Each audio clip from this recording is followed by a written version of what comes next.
esses equipamentos, eles vieram para proteger. Eles vieram com a intenção de proteger.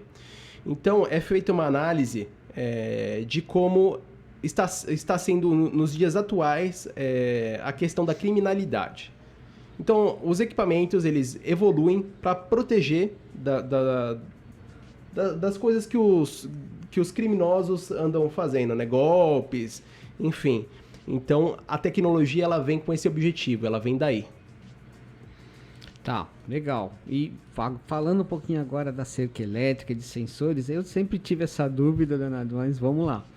Eu sei que tem lugares, eu já vi, até o condomínio que eu moro é assim, ele tem aqueles sensores infravermelhos, que ele é interessante nos casos que você tem muita corte, né? Muito corte na frente do condomínio. Caso contrário, o mais interessante é a cerca elétrica. Agora, eles têm alguns ajustes lá, porque, por exemplo, né, se encostar um passarinho, por exemplo, ele vai disparar. Como é que funciona isso? Eu sempre fui curioso para entender essa parte tecnológica aí, dele perceber que é um passarinho, não é uma mão de alguém. Como é que funciona isso? Um gatinho. Então, o gato já é mais complicado, né? Porque ele anda em cima do muro. Esses sensores são sensores de barreira. Eu costumo falar para os meus clientes que é o mesmo sensor que tem no filme do 007. Esses sensores, eles foram criados, né, para colocar no lugar da cerca elétrica. O intuito dele é justamente a economia, né? Ele consegue fazer uma distância longa de 15 metros, tem de 100 metros, tem diversos sensores, né? Dessa parte que você falou, da sensibilidade, funciona da seguinte forma, né? Ele funciona quando passa alguma coisa por ele identifica e ele manda ali no circuito dele, ele manda uma mensagem lá para a central de alarme. O ajuste ele é feito com o tempo que ele vai mandar a mensagem para a central de alarme. Por exemplo, a gente vai colocar ali para 10 milissegundos. Então vai passar um pássaro, não vai fazer o aviso para a central de alarme que teve um disparo. É por tempo. É por tempo. Outro dia, eu fui fazer, né, a HSE foi fazer a segurança de uma construção, correto? Porque em construções é uma coisa muito complicada, né? Há muito furto em construções. E a gente foi fazer o perímetro com a cerca virtual, justamente com a cerca virtual.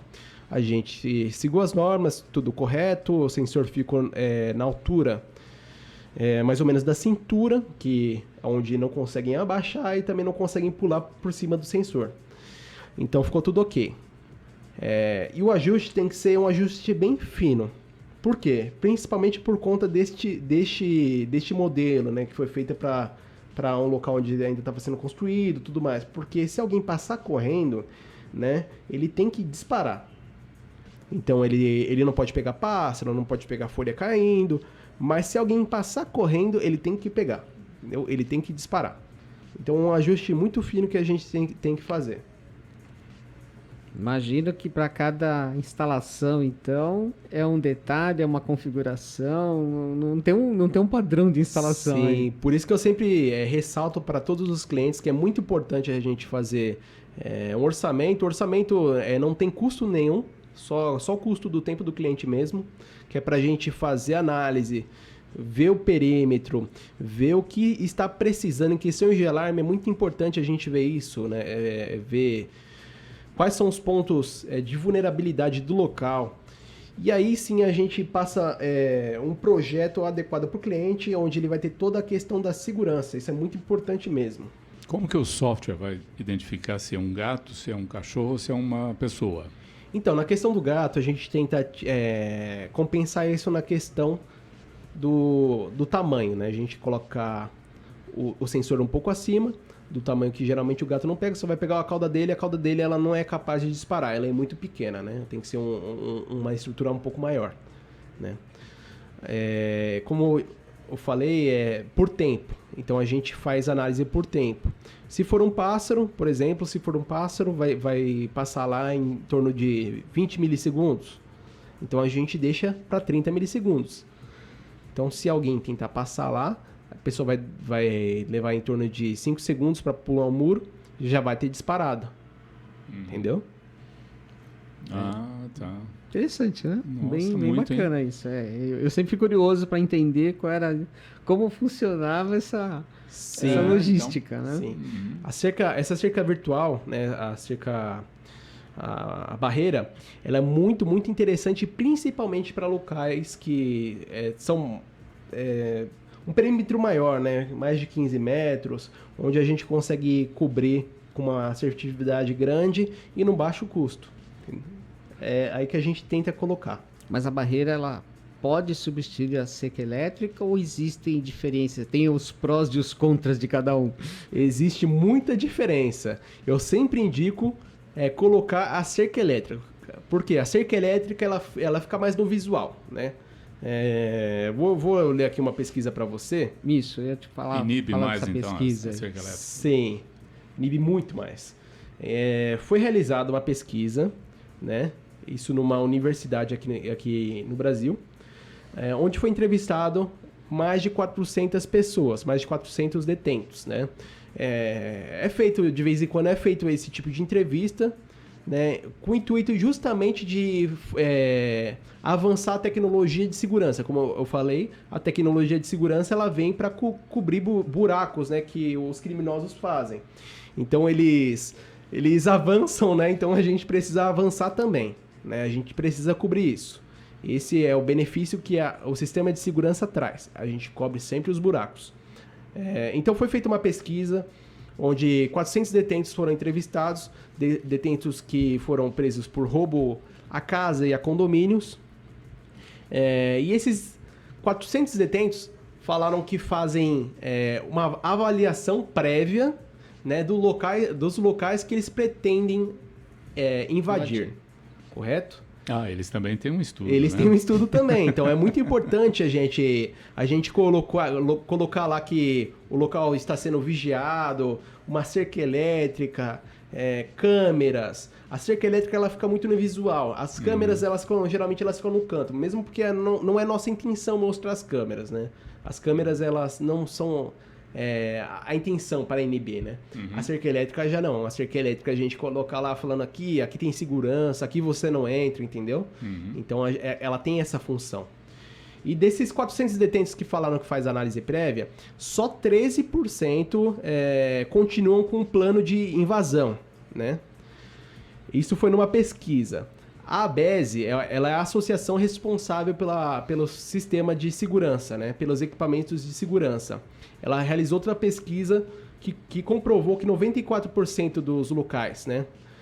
Que tem sistemas de vigilância, cerca elétrica, alarme, que tem equipamentos de segurança, 94% dos casos fracassam, né? Então, por exemplo, o invasor vai tentar pular cerca, além de ele tomar um choque doído, porque eu já tomei vou te falar que dói, viu?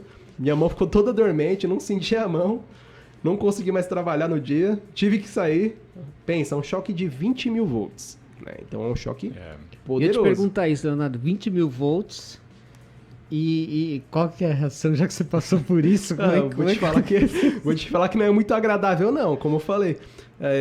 A mão fica toda dormente, né? Foi o local onde eu senti. A ideia é justamente essa. Não conseguia mexer a mão. Ficou tudo formigando durante alguns dias. É um choque poderoso, porém ele não é fatal, né? Isso é muito importante a gente falar. Não é tipo daquele que você põe a mão e fica grudado lá, não, né? Não. Porque senão o cara morre também, né? Sim. Então, no caso, o que faz uma pessoa morrer por conta de... choque, né? Eletrocução. É a corrente elétrica. No caso, a gente tem uma alta tensão, 20 mil volts, né? 20 mil volts, tem alguns que são até mais do que 20 mil volts. Há uma descarga, ela fica o tempo inteiro pulsando, que é aquele barulho que a gente escuta, né? Ela fica o tempo todo pulsando. Ela tem como se fosse uma bateria ali dentro, né? Um capacitor, que a gente fala, onde ela armazena a carga. Quando um indivíduo encostar, ela vai estar pulsando, porém ela vai estar com essa carga armazenada e vai descarregar o choque no indivíduo, né? No caso, você fica com a mão toda dormente, né? Falo por experiência própria, não é bacana não. Não aconselho a testar. Se você estiver precisando de manutenção e tudo mais, chama eu, que eu já estou acostumado a tomar choque na cerca elétrica. Eu coloco a mão lá para ver se está funcionando. É o cobaia. Cobaia. Então, quer dizer que nessa entrevista, então, com presidiários, eles disseram que desistem quando tem todo esse equipamento de segurança. A cerca elétrica, a vigilância, né? Eles vão preferir ir para algum que não tem a cerca elétrica, que não está vendo nada de segurança ali. Sim, exatamente isso. Eles fazem análise, eles veem que, por exemplo, aqui no condomínio do Vanderlei tem cerca elétrica, eu vou para esse aqui do lado. Nesse condomínio aqui tem câmera, vou para o outro. Só 13% dos entrevistados falaram que eles ainda assim seguem com o plano. E desses 13%, né, já caiu bem o número, desses 13%, 94% fracassam na tentativa. Porque o indivíduo vai tentar invadir com a cerca elétrica ali, além do choque que ele vai tomar também aquele barulho sonoro, né, a sirene. A sirene vai disparar e aí ele vai cair fora. Não vai ficar para ver, né? O bicho pegou, não vai ficar ali para ver. Interessante. Tudo isso, né, a gente fala, né, que a tecnologia está aí a favor da segurança, né?